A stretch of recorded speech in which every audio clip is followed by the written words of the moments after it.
शिक्षकों का वार्षिक आय निष्पादन मूल्यांकन प्रतिवेदन सभी कर्मचारियों का एक वित्तीय वर्ष में भरा जाना है। सभी कॉलम को भरना अनिवार्य है। साथ ही भरते समय कुछ सावधानियां भी रखनी चाहिए। साथियों नमस्कार। आज हम व्याख्याता एवं शिक्षकों का कार्य निष्पादन मूल्यांकन प्रतिवेदन कैसे भरा जाता है इसके बारे में चर्चा करेंगे। तो चलिए शुरू करते हैं। शिक्षकों का कार्य निष्पादन मूल्यांकन प्रतिवेदन 31 मार्च 2021 को समाप्त होने वाली अवधि के लिए।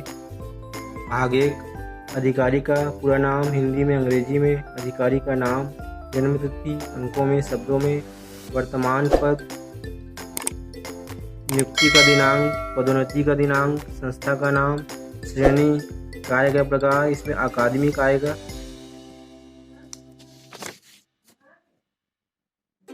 प्रतिवेदित शिक्षक द्वारा भरा जावे। भाग 2। कार्य है विद्यार्थियों का नामांकन। अनामांकित विद्यार्थी की संख्या। आदर्श लक्ष्य 0 है, निर्धारित लक्ष्य 0 होगा। उपलब्धि जो हासिल होगी वहाँ पर भर देंगे। विद्यार्थियों की उपस्थिति। किसी भी माह में 5 दिनों से अधिक अनुपस्थित विद्यार्थी का प्रतिशत। आदर्श लक्ष्य 0 होगा, निर्धारित लक्ष्य 0 होगा। उपलब्धि जो हासिल होगी वो भर देंगे। शाला त्यागी विद्यार्थी संख्या। आदर्श लक्ष्य 0 है, निर्धारित लक्ष्य 0 होगा। यदि कोई भी शाला त्यागी बच्चे नहीं है तो 0 होगा, और यदि संख्या है तो उसको भी भर देंगे। गुणात्मक उपलब्धि उत्तीर्ण प्रतिशत 100 होगा। आदर्श लक्ष्य, निर्धारित लक्ष्य एवं उपलब्धि 1 से 8 तक 100% ही होगा। उच्च स्तरीय गुणवत्ता। प्रथम श्रेणी में विद्यार्थियों का प्रतिशत 50 आदर्श लक्ष्य होगा। निर्धारित लक्ष्य सालानुसार तय होगा। उपलब्धि जो हासिल होगी उसको भर देंगे। सांस्कृतिक विद्यार्थियों का प्रतिशत 50 आदर्श लक्ष्य है, 50% निर्धारित लक्ष्य हो सकता है। जो उपलब्धि हासिल होगी उसे यहाँ पर लिख देंगे। क्रीड़ा खेलकूद विद्यार्थियों का प्रतिशत 50% आदर्श लक्ष्य है। शाला द्वारा निर्धारित लक्ष्य 50 है, इससे कम हो सकता है। निर्धारित उपलब्धि जितनी हासिल होगी उसको यहाँ पर लिख देंगे। उसके पश्चात नीचे का बिंदु है। गत वर्ष किस विषय में प्रशिक्षण लेने का सुझाव दिया गया था उसका उल्लेख करें। पिछले साल जो प्रशिक्षण लेने का सुझाव दिया गया था उसका यहाँ पर लिखना है। वित्तीय वर्ष में लिए गए प्रशिक्षण की जानकारी। पिछले वर्ष कोरोना काल के कारण ऑफलाइन प्रशिक्षण नहीं हो पाया था, ऑनलाइन प्रशिक्षण हुआ है। उसकी जानकारी बनाकर प्रपत्र संलग्न करना है। वित्तीय वर्ष में आपके द्वारा पढ़े गए पुस्तकों की सूची। आवश्यकता हो तो अलग सूची जोड़े। इसमें 5 पुस्तकों का संख्या दिया गया है। 5 से अधिक पुस्तक होने पर अलग से पेज जोड़ना है। इसमें पुस्तक का शीर्षक का नाम, लेखक का नाम, प्रकाशक का नाम, पृष्ठ संख्या भर देंगे। इकाई योजना एवं पाठ योजना का निर्माण करना।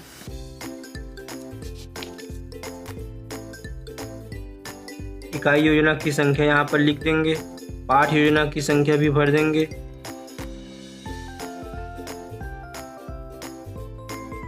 पाँच शिक्षण अधिगम सहायक सामग्री यानी TLM का निर्माण की जानकारी यहाँ पर देना है। सामग्री का नाम लिखना है। 5 TLM उनका किस अवधारणा के लिए निर्माण किया गया है यहाँ पर उसका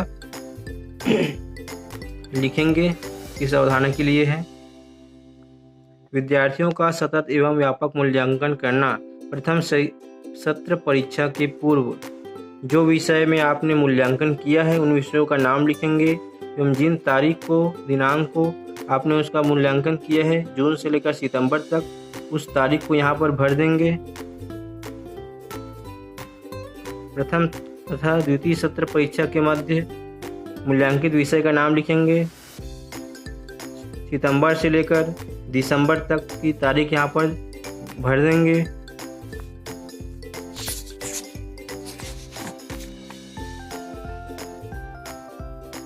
द्वितीय तथा अंतिम सत्र परीक्षा के मध्य तो मूल्यांकित विषय का नाम लिखेंगे, और जनवरी से लेकर मार्च तक की अवधि में जिस तारीख को मूल्यांकन किया गया है विषय का यहाँ पर उस तारीख को भर देंगे।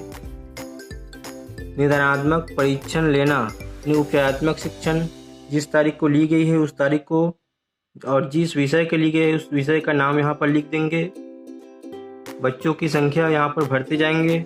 इस प्रकार से दिनांक, बच्चों की संख्या क्रमशः भरते जाएंगे। उपचारात्मक शिक्षण देना, पढ़ाई तुहर दुआर के अंतर्गत मोहल्ला क्लास लिया गया है। उसमें जो बच्चे सीख नहीं पाए हैं उन चीज़ों को उपचारात्मक शिक्षण के रूप में अलग से अवधारणा के रूप में सिखाया गया है। तो अलग अलग विषयों में 5 अवधारणा जो सिखाया गया है उनका यहाँ पर वर्णन करेंगे। उनमें बच्चों की संख्या एवं पालकों से लिया गया सहयोग, मोहल्ला क्लास में बच्चों की उपस्थिति सुनिश्चित कर पाना, होमवर्क पूरा कर पाना, इस प्रकार से यहाँ पर पालकों से सहयोग लिया गया है, उसको यहाँ पर क्रमशः लिखते जाना है।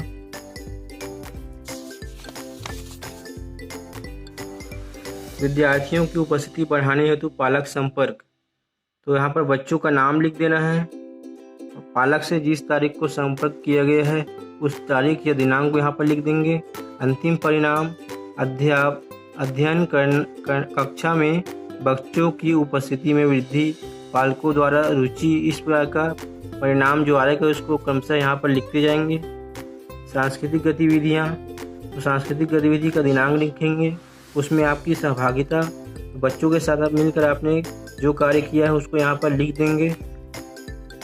शारीरिक प्रशिक्षण गतिविधियाँ, शारीरिक प्रशिक्षण गतिविधि दिनांक यहाँ पर लिख देंगे। उसमें बच्चों के साथ मिलकर आपने जो सहभागिता या कार्य किया है उनको यहाँ पर लिख देंगे। बिंदु 1 के संदर्भ में लक्ष्यों उद्देश्यों की पूर्ति में कमी का संक्षिप्त विवरण दें। यदि लक्ष्यों की पूर्ति में कोई कठिनाई, बाधा आई हो तो उसको भी बताएं। यदि कोई समस्या या बाधा आई हो तो यहाँ पर इसका उल्लेख करना है। उसके पश्चात है, कृपया उन मदों को भी दर्शाएं जिनमें अति महत्वपूर्ण उपलब्धियों में आपका सहयोग रहा है।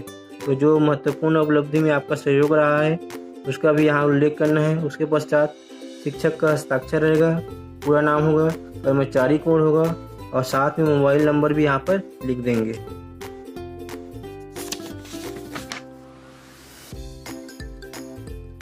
प्रतिवेदक अधिकारी द्वारा भरा जावे। भाग 3, इसका मतलब ये है कि इस पेज को शिक्षक को नहीं भरना है, खाली छोड़ देना है।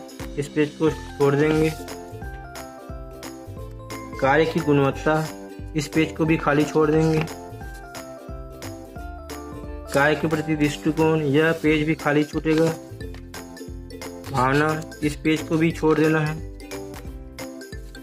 भाग 4, सामान्य निष्ठा श्रेणी, यही श्रेणी आपका गोपनीय चरित्रावली का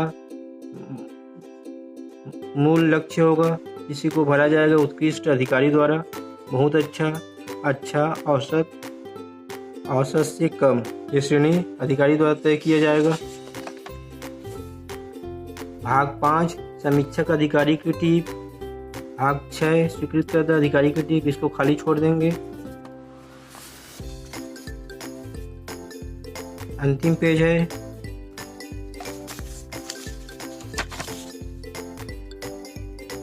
फार्म वार्षिक अचल संपत्ति का विवरण वर्ष 2021। इसमें अधिकारी का नाम, वर्तमान वेतन, वर्तमान धारित पद, आगामी वेतन वृद्धि की तारीख भर देंगे। उसके पश्चात उस जिले, उस तालुका या गांव का नाम लिखना है जहां पर संपत्ति स्थित हो। गृह, भवन या संपत्ति की जानकारी यहाँ पर लिखेंगे। भूमि कितनी है यहाँ पर लिख देंगे। वर्तमान मूल्य, यहाँ पर अनुमानित मूल्य लिख देंगे। यह भूमि स्वयं के नाम पर है या किसके नाम पर धारित हो, उसका शासकीय कर्मचारी से क्या संबंध है, तो यहाँ पर लिख देंगे। भूमि का प्रकार लिखेंगे। संपत्ति की वार्षिक आय जो होगी तो यहाँ पर लिख देंगे। अभियुक्ति जो होगा तो यहाँ पर लिख देंगे। हस्ताक्षर, कर्मचारी यहाँ पर हस्ताक्षर करेगा, नाम लिखेगा, पद नाम, साथ में अपना कर्मचारी कोड एवं साला का नाम भी यहाँ पर लिख देगा। इस प्रकार से वार्षिक अचल संपत्ति का फॉर्म फिलअप हो जाएगा। धन्यवाद।